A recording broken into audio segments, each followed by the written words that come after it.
Bienvenidos a este nuevo video donde vamos a ver cómo crear nuestro primer dispositivo virtual para Android Studio. Acá en esta pestaña nos debería aparecer que no hay dispositivos conectados. Aquí también no nos debería aparecer ninguno. Y si nos aparece ninguno podemos seleccionar ese en caso de que nos funcione. Acá nos vamos a la pestaña de Tools. Bajamos directamente a AVD Manager. Y nos vamos a crear dispositivo virtual. Si tenemos alguno creado nos va a aparecer por aquí.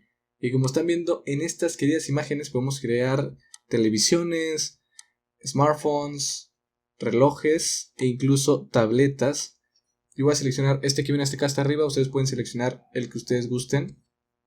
Voy a dar en siguiente. Una vez que seleccionamos nuestro dispositivo, elegimos nuestra API. En este caso yo voy a elegir la Pi, que es 9.0. Voy a dar en siguiente. Aquí también podemos personalizar el nombre de nuestro querido dispositivo virtual. Además de que podemos elegir cómo se va a inicializar este mismo, si de una manera vertical u horizontal. Y para terminar damos en finalizar y así se creará rápidamente nuestro dispositivo virtual. Una vez que se haya creado nos va a aparecer acá preseleccionado y también en la pestaña superior. Vamos a continuar con este curso de Android Studio en el siguiente video.